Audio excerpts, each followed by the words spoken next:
Hey guys, it's Scott with Honest Home Solutions again.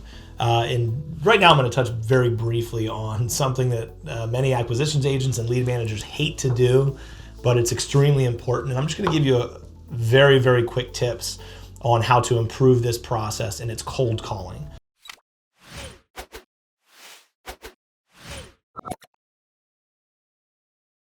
I've made 50,000 cold calls in my sales career.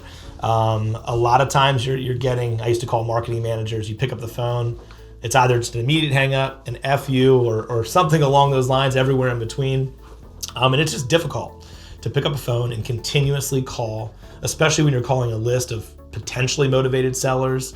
You have no idea if they even want to sell their house, and really how do you initiate the conversation and then build it out from there. One of the tactics I use to initiate the conversation when I pick up the phone and I actually dial a seller. Let's just say it's a drive for dollars. I drove by a property. I've taken their information from the MLS as the owner of record. I've skip traced it to get their phone number, whether it's a home phone or cell phone. I usually don't know, so I just call them all. And it's a very simple line. Phone rings a couple times, they answer. I say, hey, I'm sorry, I probably have the wrong number.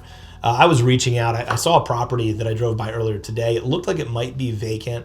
And I was just curious if you had been thinking about selling, and maybe not, because I probably have the wrong number. You're probably thinking, why did I say I probably have the wrong number? You probably don't want to sell.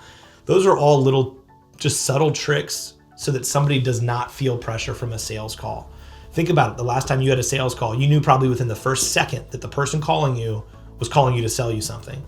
In this case, we're trying to buy a product, but it's still the same. By softening that approach and softening that first touch, it drops a lot of that barrier that somebody puts up when they feel like it's going to be a sales call right out on the onset. So you're going to get a couple different answers there. Is one, you're probably not the right person. I probably have the wrong number.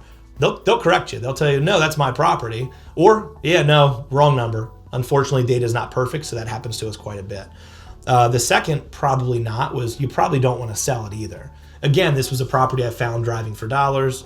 I don't want to say too much about the condition because it could offend them if they still live there, but I'm also letting them know that I would like to buy. Sometimes they're like, yeah, I did have the property. It is mine. It's been on the market for 6 months and we pulled it off. We don't know what we're going to do with it.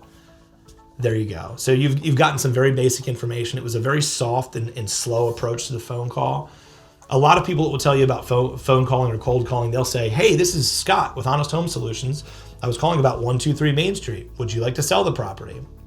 I'm sure it works, but I think using a slightly softer and different approach from what they would otherwise hear from most of your other competitors is a differentiator, and it has resulted in success for our business. So I highly recommend it as well. So cold calling, no one loves to do it, but that's a great way to take the pressure off both you as the person making the call and from the person who's receiving the call as well. And obviously for us, it's been a great success. And I think if you guys start to incorporate that as well, it's going to be a huge advantage, especially in a market where it's saturated with other people cold calling. So that's it. I hope you guys have a good day. We'll talk to you soon.